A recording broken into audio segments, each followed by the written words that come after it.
back to the channel. I'm Rochelle. This is Brampton Gardener. This is Dexter, and we are out in the backyard. So I'm not exactly sure what this video is going to entail. I'm going to be working out here. I have a few things I want to divide and move and clean up a little bit. And I might start placing my pots kind of like where I'm going to want them eventually, and maybe fill them up a bit. We might. I did that 2 years ago. I had like pre-filled all my pots with potting mix and manure and all of that, so that when it was time to plant, I was just ready to go, and it was amazing. And then I didn't do that last year, and I kind of wish I had. So I have the time. The weather's nice. We might get that done today. So I'm just going to take you along for the ride, and we'll see what we get done. But first, let's go check on the plants in the greenhouse. Okie dokie. So these trays I just transplanted yesterday, so they're looking a little rough. I got to come in and just make sure they're nicely watered. They were pretty dried out. So I have a whole tray here of like Alyssum. I have some lobelia, begonias, a few of my rose mallows, and then I have another. These are going crazy. Look at these. And oh my goodness, look at these beautiful blooms. So these are the climbing pink petunias. They look fantastic.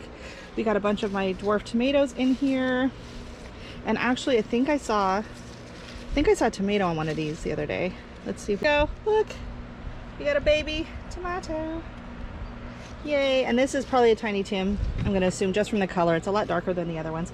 Some of these are getting a little, I think I gotta fertilize, and I think they're getting a little kind of the water. They get a lot of fan action here, and so they kind of get dried out. So then I overwater, so they'll be fine once they get planted out. I'm not worried. They have a bit of edema on them.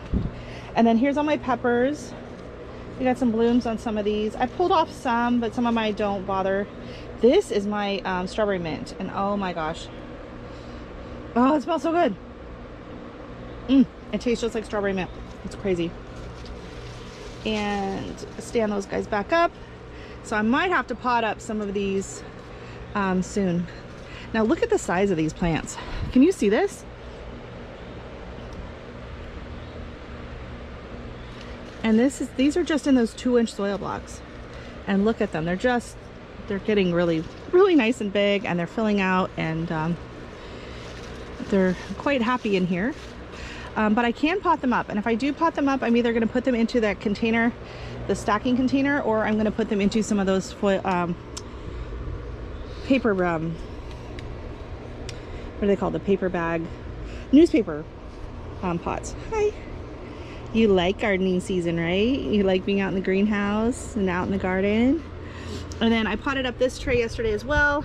This was my second round of coleus, so that's a whole tray of coleus.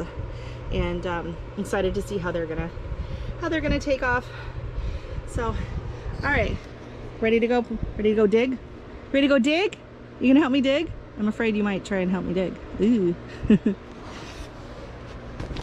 Okay, so I might move a few of these California poppies. I might separate those a bit. My peony's doing great coming up. This, oh, that's just some soil. I don't know why it's there. Oops. Because it's covering up some of my stuff here, so I gotta move it. Oh, a fat juicy worm. And so these Shasta daisies I might leave because they're not too obnoxious. I might dig out this one. No, actually I'm gonna dig out that one. It gets too close to my hibiscus. And then these two clumps here, they're gonna go. I'm just gonna leave a little bit of one of them. So some of them I'm gonna plant up at the top back here. I think I might pop one over here because nothing seems to grow by the lilac. And I don't know, they're just so hardy. They might do okay there. And if they don't, then I don't really care because I need them out anyways. And apparently I've got a ton of violets spreading, so I don't know if I'm gonna regret these. I'm kind of letting them go for now because they're really pretty in spring, and it's nice to see a little bit of color, but hopefully I don't regret having them take over, as long as they don't affect the rest of my plants. Okay, so we're gonna be digging up those, and I'm probably gonna clean up some of this debris just to kind of see what's coming up. A lot of this is just the ground cover, except for here I have the yarrow, and here I have planted up quite a few things. I did strawflower and status, and then a bunch of snapdragons in here. I did those the other day. So that's already been done. And I did come in and pull out all of the edging. Not the edging, but the ground cover that I come into here, because I really want to get that edge done again with the alyssum. So I did sprinkle some alyssum seeds, but I think I'm gonna have to cold stratify them, cold winter sow them. Here is a lupin, which we don't want in there right now, so it can go over here. There we go. And I did move the lupin that was here back a bit. So all right, we're just gonna get at it today, right, Dex? Yeah, let's go.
All right, so we are going to try and self-seed some of the alyssum. I really miss having my alyssum border. It's going to go all along the border here, here, and over there, ideally. So I have 6 packages. I'm not going to sprinkle all 6, probably 3 on one on each section, and then the others I'm going to do some winter sowing just to make sure I have enough.